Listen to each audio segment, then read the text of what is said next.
Abonnez-vous et cliquez aussi sur la petite cloche de notification pour ne rien rater de nos prochaines vidéos. N'oubliez pas de partager aussi la vidéo et de la liker.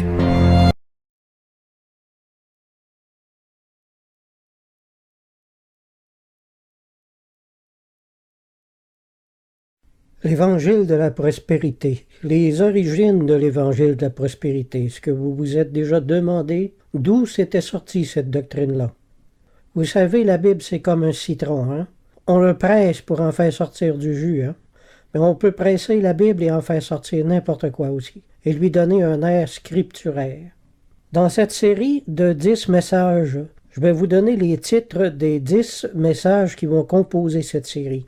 Les origines de l'Évangile de prospérité, l'Évangile selon Judas, les arguments de la doctrine de la prospérité, la corruption de texte qui est utilisée, pasteur et évangéliste exploiteur, qu'est-ce que la prospérité biblique et évangélique, la malédiction des riches, qu'est-ce que le contentement évangélique, que signifie Dieu pourvoira à tous vos besoins, de l'Ancien Testament au Nouveau Testament, la question des richesses. Finalement, le 10e message va s'appeler « Le devoir des riches et des bien nantis envers les pauvres ». Je vais commencer par vous parler des origines de l'Évangile de prospérité. J'ai fait des recherches et vous allez être un peu surpris peut-être. Pour une meilleure compréhension de cette série de 10 messages, il faut d'abord savoir la différence et distinguer entre la pauvreté abjecte, deuxièmement la pauvreté que constitue l'absence de tout superflu, ce qui est différent, troisièmement ce qu'est l'abondance, selon la Bible, quatrièmement la prospérité, qu'est-ce que c'est, et cinquièmement les richesses. Tout au long de cette étude, je vais m'efforcer d'en faire une différence très claire. Également, il y a une grande différence entre la prospérité dont la Bible parle et de la dite doctrine de prospérité. La Bible n'est certainement pas contre la prospérité du chrétien, mais elle est certainement contre la doctrine de prospérité telle qu'elle est présentée aujourd'hui, car elle tord le sens de ce mot pour lui donner le sens d'abondante richesse. Alors la prospérité, selon la Bible, n'a jamais eu le sens d'abondante richesse. Ça, ce n'est pas biblique et n'est supportable par aucun verset biblique. J'ai voulu faire une étude sur le sujet de l'argent, car l'Église est pleine de chrétiens qui aiment l'argent plus que Dieu. Et cela, mes amis, va avoir une incidence très grave sur leur salut. Comme introduction, il faut définir ce qu'est la doctrine de prospérité enseignée aujourd'hui. Alors laissez-moi citer un article Wikipédia. La théologie de la prospérité, appelée également doctrine de prospérité ou évangile de la prospérité, est une croyance religieuse chrétienne évangélique qui prétend que la Bible enseigne que l'aisance financière des chrétiens est un signe de santé spirituelle et que la pauvreté est une malédiction ou une punition de Dieu.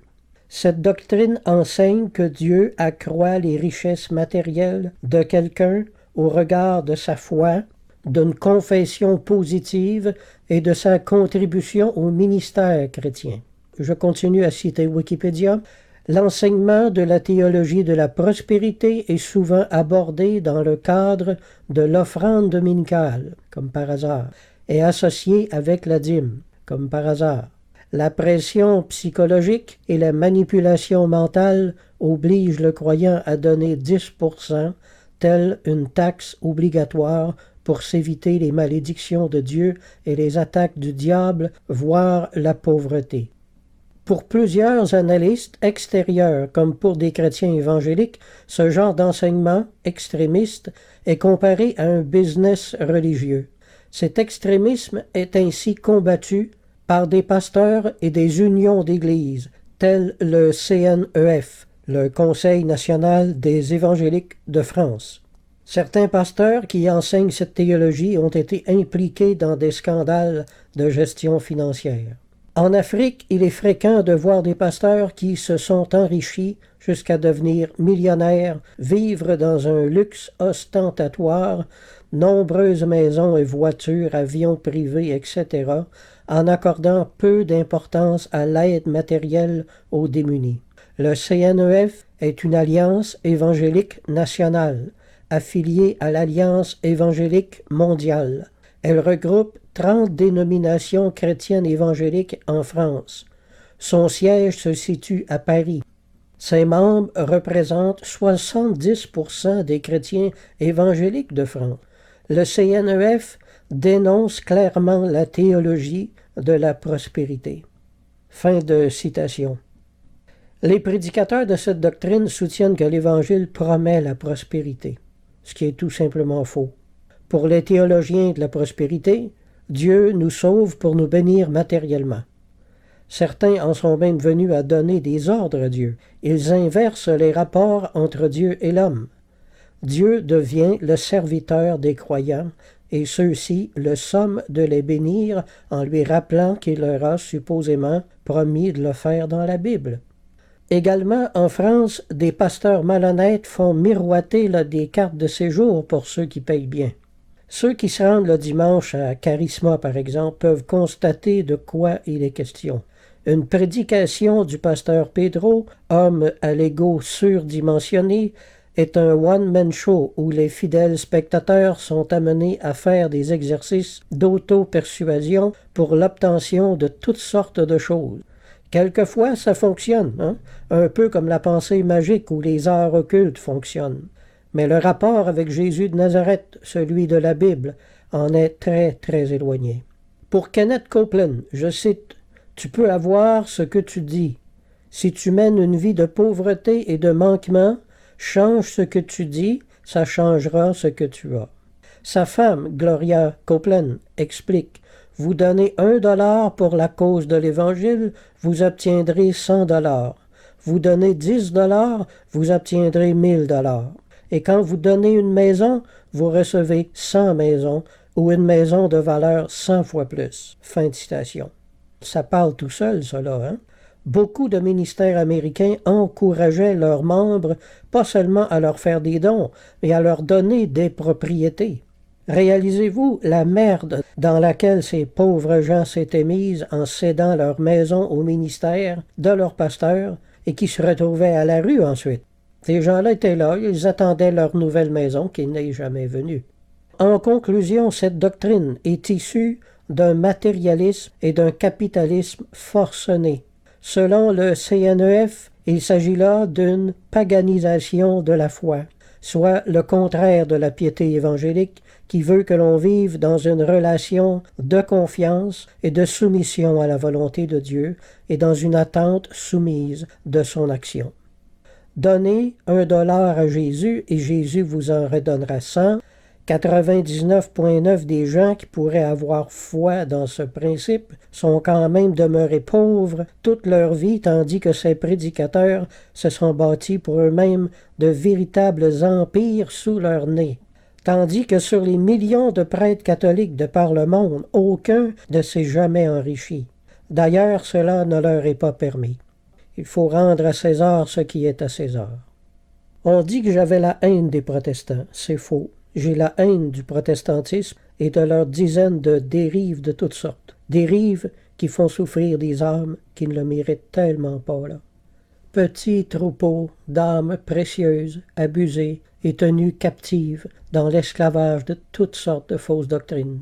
Est-ce que cette doctrine de la prospérité a été enseignée par le Christ ou est-elle survenue ultérieurement? C'est important, ça. Je crois que tout est là.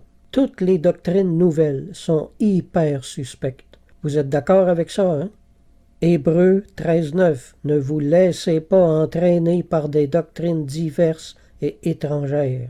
1 Timothée 1.3. Je t'engageai à rester à Éphèse afin de recommander à certaines personnes de ne pas enseigner d'autres doctrines. 1 Timothée 6.3. Si quelqu'un enseigne de fausses doctrines et ne s'attache pas aux saines paroles de notre Seigneur Jésus-Christ, il est enflé d'orgueil et il ne sait rien. Alors, est-ce que Jésus-Christ a enseigné cette doctrine? Absolument pas, c'est tout le contraire. Ce verset, plus clairement formulé, pourrait être rendu ainsi: si quelqu'un ne s'attache pas aux saines paroles de notre Seigneur Jésus-Christ, il enseigne de fausses doctrines. Est-ce que le Christ a enseigné la doctrine de prospérité? C'est tout le contraire, mes amis, On ne peut absolument rien trouver dans les 4 évangiles comme base de cette doctrine. Alors si cette doctrine ne sort pas de la Bible, elle sort d'où? En Matthieu 6, le Christ a enseigné que Dieu pourvoira à la nourriture et aux vêtements de ceux qui cherchent le royaume de Dieu. Point barre. Alors si la doctrine de la prospérité ne vient pas du Christ, d'où vient-elle? Historiquement, le mouvement est né aux États-Unis dans les années 40. Le véritable père de ce mouvement fut William Kenyon, qui a vécu de 1867 à 1948. À partir de 1923, Kenyon a cherché à promouvoir un nouveau christianisme, entre guillemets, comme il l'appelait. Il ajouta à la foi évangélique des doctrines puisées dans la pensée métaphysique et dans le Christian Science, la science chrétienne, et la confession positive. Entre autres choses, Kenyon enseigne que n'importe quel chrétien peut devenir riche. Son disciple presque immédiat a été Kenneth Hagin. Il avoue avoir lu Kenyon pour la première fois en 1950. Un examen comparatif révèle qu'il lui a emprunté des pages entières de ses propres livres. Néanmoins, il prétend avoir reçu la révélation de l'Évangile de prospérité. Comme les chrétiens sont plus friands de révélation que de bon sens, ce truc a tout de suite donné de l'autorité à cette doctrine. Quand quelqu'un vous arrive à l'avant de la scène et vous dit « j'ai eu une révélation de Dieu », tous les yeux s'ouvrent, toutes les oreilles s'ouvrent. C'est d'ailleurs l'une des grandes faiblesses du pentecôtisme. Les révélations individuelles ont très souvent plus d'autorité que ce que la Bible enseigne. La doctrine a été développée ensuite par des personnalités issues du pentecôtisme évangélique aux États-Unis.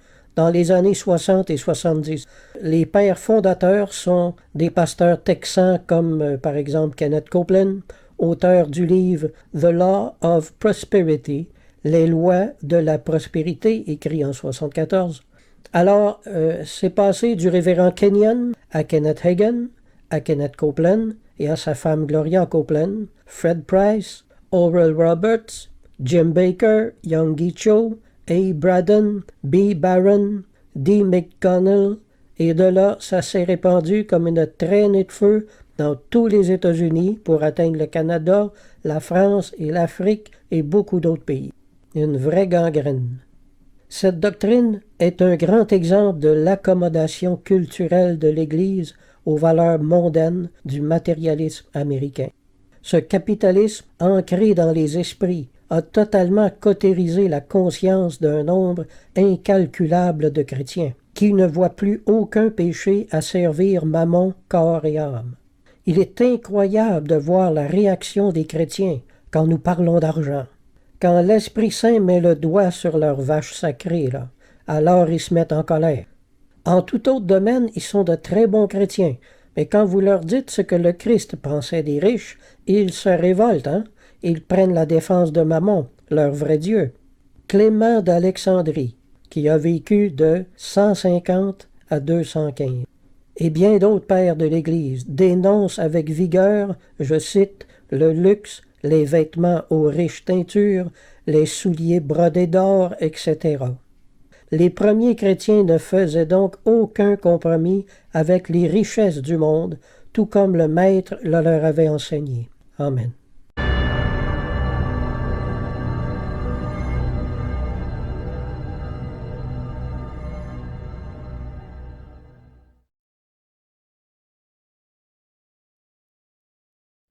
Abonnez-vous et cliquez aussi sur la petite cloche de notification pour ne rien rater de nos prochaines vidéos.